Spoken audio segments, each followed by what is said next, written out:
How's it going, guys? It's Tyler, and today we're going to be playing some more Modern Warfare 3. I'm not going to be doing anything special today. I'm just going to be using the FR and the Stav. They got rid of drive-through, which is absolutely painful, because drive-through is actually probably the best map in the game, in my opinion. And all the small maps are just so way too small. If you play Shipment 24/7, bro, please get your brain scanned. I want to see what that looks like.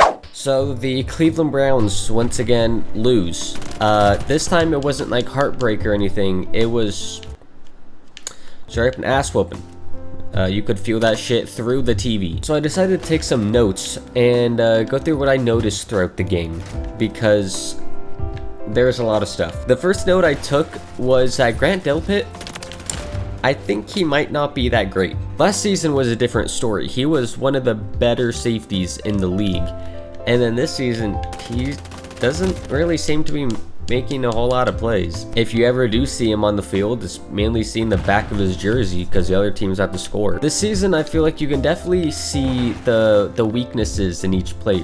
There's players on this defense that are phenomenal. They have issues that we kind of just skimmed over because we're that good of a defense last season. For starters, I wrote down that JOK misses a lot of tackles, and he does. When I see him, he's always missing a tackle. And as many great plays as he also makes an equal amount of bad plays. Even though last game he had a pick and a forced fumble, he still struggled. And for Myles Garrett, which there's not a whole lot of bad things to say about him, I saw something on Instagram saying that he's just not a good run defender, and I was like, I do see him get totally lost on run plays half the time. He's also arguably the best defensive player in the league, and this season he's playing with like his entire bottom half gone. And with Myles Garrett being down like that, we need someone like Zadarius Smith to step up, because since he's got here, he has not done a whole lot. When we got Zadarius Smith, oh my god, everyone was freaking out. We're like, we had the best defensive line in the league. We got Myles Garrett, Dalvin Tomlinson,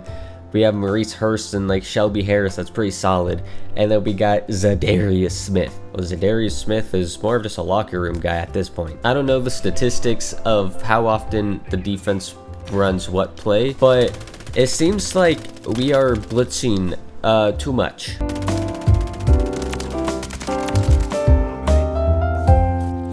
What the heck?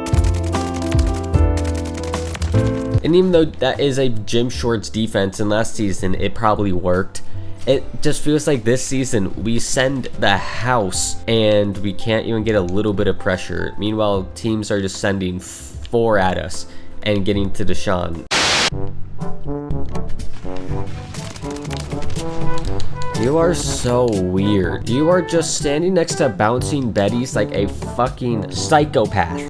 That's enough about the defense, though. It's a mystery on why that's not working. We know why the offense isn't working. Every single time Deshaun plays, you think, it can't get any worse, can it? And then it gets worse, and you're like, it takes more skill to be this bad than not. In every single bad game that Deshaun has, you can kind of see that he only targets one guy, and that's big old number 2, which I understand why you would target him, but if he's not open, then why are you throwing him the ball? There were multiple plays that I saw where he had hella players open. Jerry Jeudy and Elijah Moore are good receivers.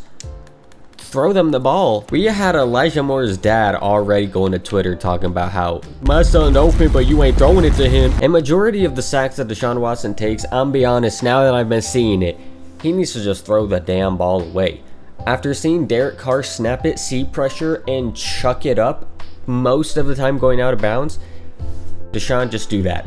My guy, just throw the damn ball away. And it seemed like from this game to last game, his mentality flipped for how he wants to play the downs. On down 1 and 2, it seems like he is chucking that thing as far as he can.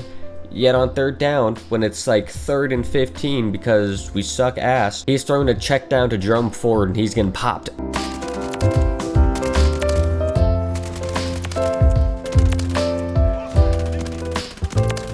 I do feel like that Kevin Stefanski can also take a tiny bit of blame this season. I think I saw a stat saying like they're in shotgun like 70% of the time.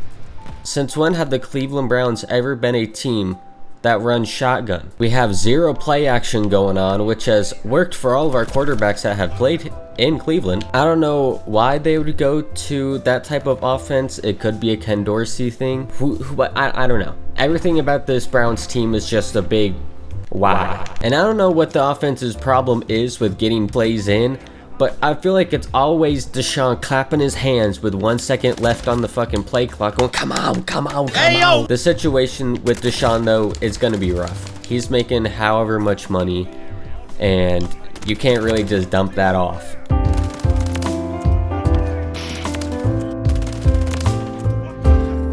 No! I was kind of going crazy for a little bit, though. The Deshaun Watson era is over in Cleveland, though. People are going to make fun of it and say, you made the worst trade in NFL history. Yeah, we kind of had to. You can bring up Baker Mayfield as much as you want. Trust me, it hurts me as well. Right now, though, the Browns need to plan for the future.